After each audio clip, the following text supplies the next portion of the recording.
Things are happening because my information is that Manchester City are prepared, finally, after some time, a few weeks actually, to return to the table of negotiations and to submit a new proposal to Chelsea for Enzo Fernandez. So, new Manchester City bid for Enzo is coming.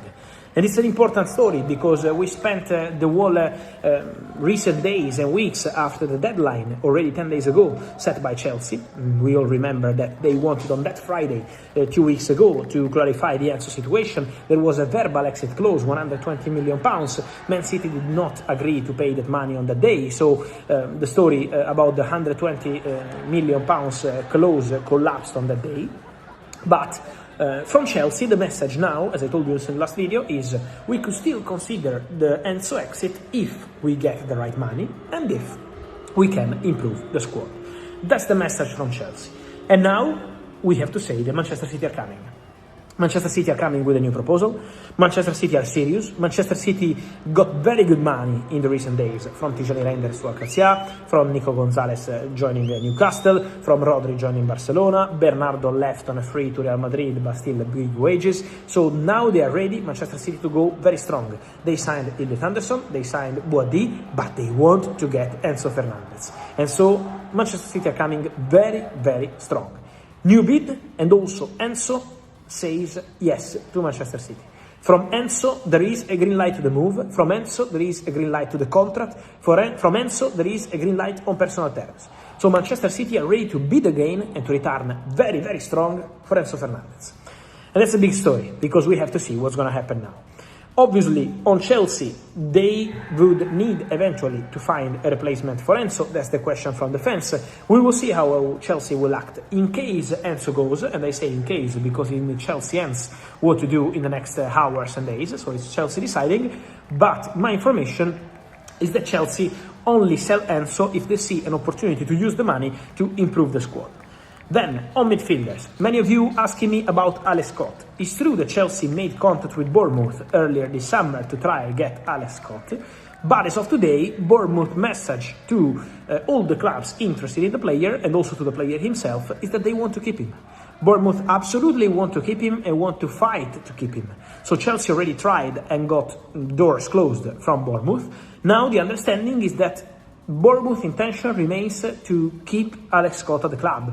So I think it would take something sensational for Chelsea to get Alex Scott. Then, let's not rule out anything, because it's the final days of the window, because Chelsea, if they sell Enzo, is going to be very good money. So we have to see what's going to happen there.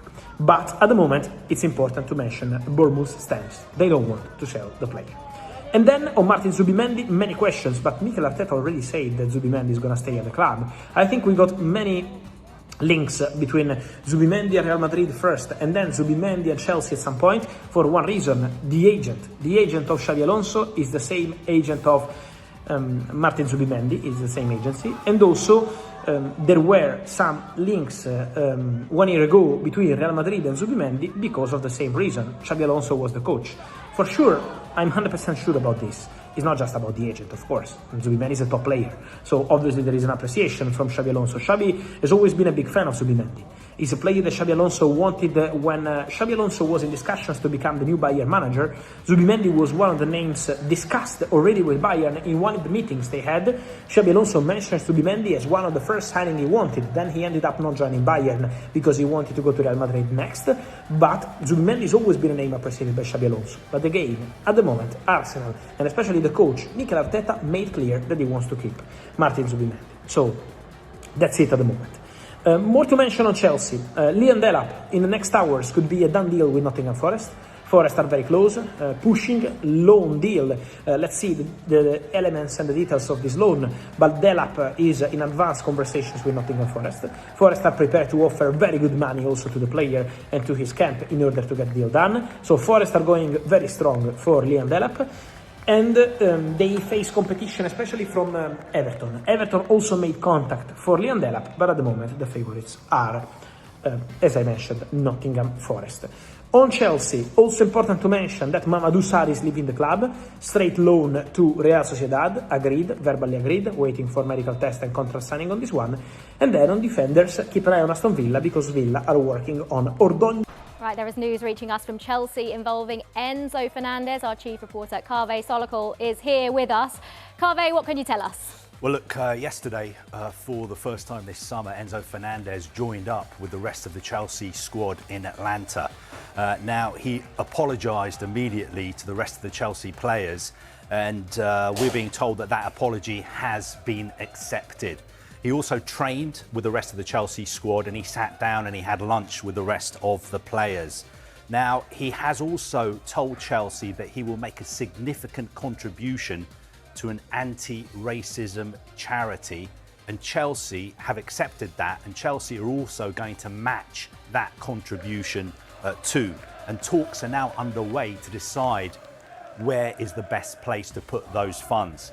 Now, of course, the background to all this is that 2 weeks ago, Chelsea started a disciplinary process involving Enzo Fernandez after this video appeared on social media, which the French Football Federation said showed him and some other Argentina players singing a racist song that referenced the heritage of some of France's black players.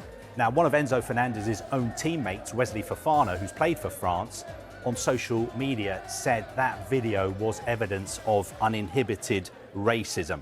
Now, what we've seen from Enzo Fernandez so far is a public apology.